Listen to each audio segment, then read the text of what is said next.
एक ऐसा गांव जहां लोग एक एक करके अपनी जान देते हैं। आखिर क्या है उस गांव की सच्चाई? क्या वह गांव श्रापित है या फिर कोई काला जादू? एक छोटा सा गांव जिसके कुछ ही दूरी पर एक भयानक जंगल है, जिसको दिन में ही देखकर डर लगता है और रात में देखने की हिम्मत नहीं होती है। एक रात श्याम के घर दरवाजे पर किसी की दस्तक हुई। श्याम दरवाजा खोला। रामलाल खड़ा था। वह थोड़ा अजीब दिख रहा था। तभी वह भागने लगा। वह भागते भागते जंगल की ओर गया। श्याम भी उसको आवाज़ देते हुए उसके पीछे गया। तभी वह देखता है कि रामलाल एक कुएं में कूद गया। अब श्याम की हिम्मत और आगे जाने की नहीं हुई। सुबह हुई, यह खबर पूरे गांव में फैल गई। शाम होते ही गांव के सभी लोग इकट्ठे हुए। श्याम सबसे कहता है कि उसके सामने ही रामलाल की मृत्यु हो गई। फिर सभी लोग अपने अपने घर चले गए।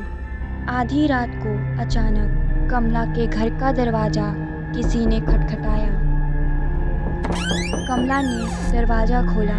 श्याम उसके दरवाजे पर खड़ा था। कमला कुछ कहती उससे पहले ही श्याम तेजी से जंगल की ओर भागने लगा। कमला उसे आवाज लगाती हुई उसके पीछे भागी।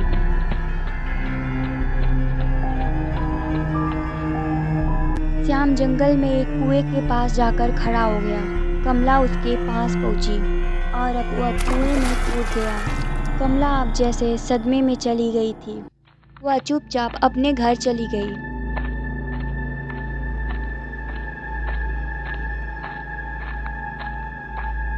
श्याम के मृत्यु की खबर पूरे गांव में फैल गई। तीसरे दिन ही कमला की इसी प्रकार मृत्यु हो गई। इसी प्रकार हर दिन किसी न किसी के मरने की खबर गांव में आती रही। लगभग गांव के आधे लोग खत्म हो चुके थे।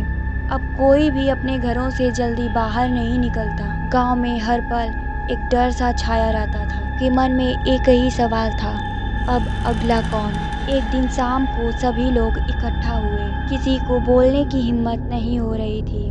तभी काजल, जो समझदार लड़की थी, उसने कहा, मैंने एक चीज़ ध्यान दिया है, जो भी मरता है वह किसी न किसी को मरते हुए देखता है।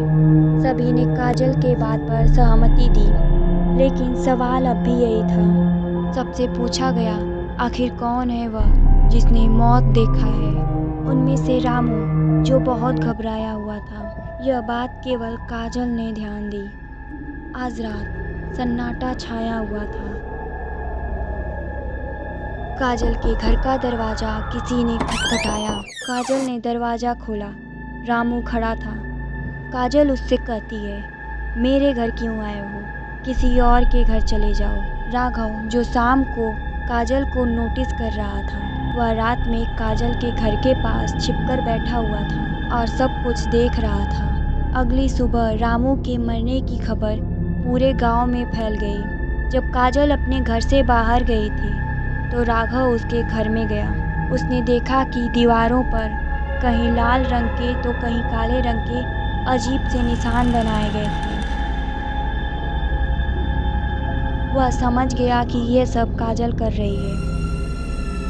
वह अपने घर गया और सोचने लगा कि आखिर काजल ये सब क्यों कर रही है। उसने एक बूढ़े आदमी से काजल के बारे में पूछा तो उस आदमी ने बताया कि काजल का एक बड़ा भाई भी था, लेकिन गांव के लोग उसे मार दिए क्योंकि उसका भाई गांव के लड़की को लेकर भाग रहा था।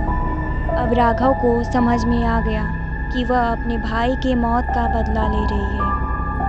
यह बात उसने उस बूढ़े आदमी से बताया। उन दोनों ने सोचा कि वह काजल से बात करेंगे। रात में जब सब लोग सो गए तो वह दोनों काजल के घर के बाहर खड़े थे। तभी काजल चुपचाप जंगल की तरफ जाने लगी।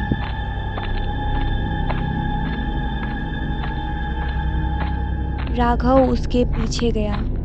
काजल भी उस कुएं में कूद गई, लेकिन राघव कुएं के पास थोड़ी देर तक खड़ा रहा। उसने देखा कि काजल कुएं में से निकल रही थी।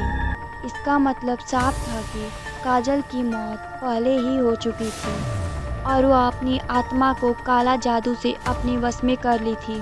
और वह सबको मार रही थी। राघव को पता था कि उसे कुछ नहीं होगा, क्योंकि वह काजल को मरते हुए नहीं देखा। अगले दिन ही यह बात सभी को पता चल गई और काजल के आत्मा की शांति के लिए गांव में एक बड़ी पूजा रखवाई गई।